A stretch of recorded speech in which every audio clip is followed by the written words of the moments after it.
Welcome to Devotionary, where we make the Bible accessible and applicable.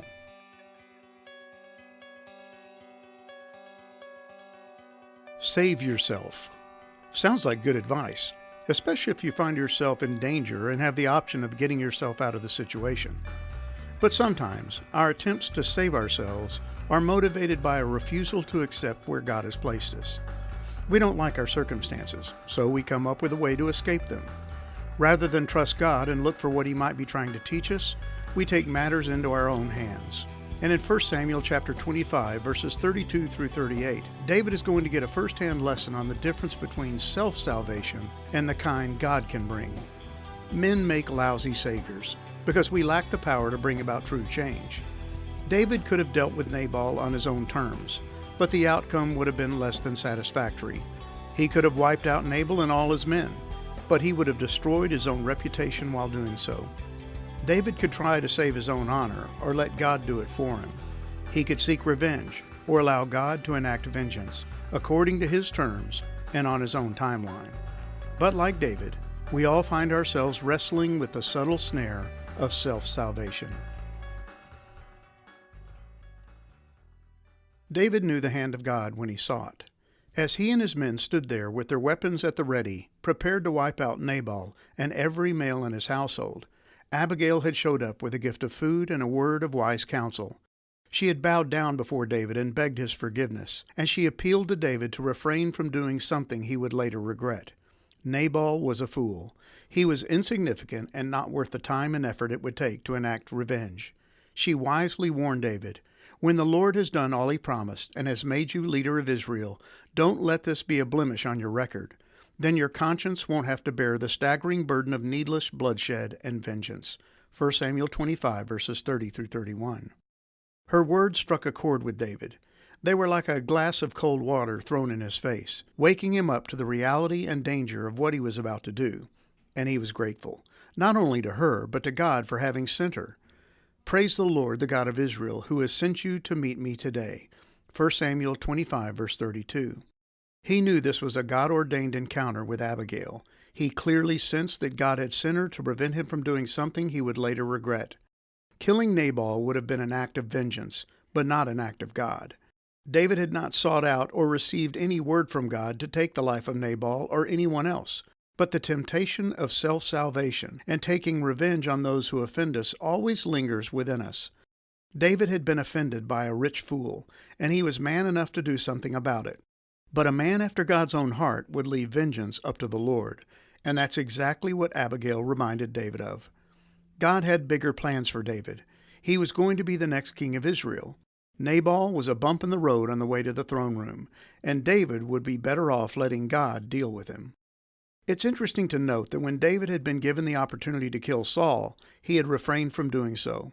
He even told Saul, "May the Lord judge between me and you. May the Lord avenge me against you, but my hand shall not be against you." 1 Samuel 24, verse 12. At that point, David had been willing to leave the judgment of Saul in the hands of God. But when it came to Nabal, David had suddenly determined to take matters into his own hands. Only the words of Abigail prevented David from doing the unthinkable and committing an act of fratricide against fellow Jews. And when David heard the words of Abigail, he immediately recognized the gravity of what he had been about to do. He said to her, "Thank God for your good sense. Bless you for keeping me from murder and from carrying out vengeance with my own hands." 1 Samuel 25, verse 33. There is the key to understanding this exchange between Abigail and David. His sin was not his anger with Nabal, but his desire to carry out vengeance against Nabal with his own hands. What he was about to do was an act of self-salvation, but not self-preservation. Nabal was no threat to David. All he had done was offend David by treating him with contempt and disrespect. He had hurt David's pride, and David had been willing to slaughter Nabal and everyone associated with him in a needless act of revenge. Years later, when David was king, he would have another opportunity to take revenge on someone who treated him with disdain and disrespect. It was when his own son, Absalom, had taken over Jerusalem, and David had been forced to flee for his life. On his way out of town, he had been confronted by a man named Shimei, a member of the clan of Saul. As David and his men made their way out of the city, Shimei threw stones at them and loudly cursed David. "Get out of here, you murderer, you scoundrel," he shouted at David. "The Lord is paying you back for all the bloodshed in Saul's clan. You stole his throne, and now the Lord has given it to your son Absalom. At last you will taste some of your own medicine, for you are a murderer." 2 Samuel 16, verses 7 through 8. David's men offered to kill Shimei, but David restrained them, saying, "My own son is trying to kill me. Doesn't this relative of Saul have even more reason to do so? Leave him alone and let him curse, for the Lord has told him to do it. And perhaps the Lord will see that I am being wronged and will bless me because of these curses today." 2 Samuel 16, verses 11 through 12. David's encounter with Abigail had taught him a valuable lesson: to leave vengeance in the hands of God. He was to do nothing without God's expressed permission. Taking Nabal's life might have assuaged David's damaged pride, but it would have done far more damage to his reputation. It would appear from studying the life of David that he was a man prone to impulsive behavior. He was susceptible to giving in to his inner desires and failing to think things through. His affair with Bathsheba is a case in point. He let his physical passions override his reasoning. He saw her and he wanted her, so he took her. He didn't think it through. And when his actions got him in trouble and she became pregnant, he threw reason to the wind and went into self-preservation mode. He attempted to cover up his indiscretion with a carefully thought-out plan to have Uriah, her husband, return from war so that it might appear that the child was his.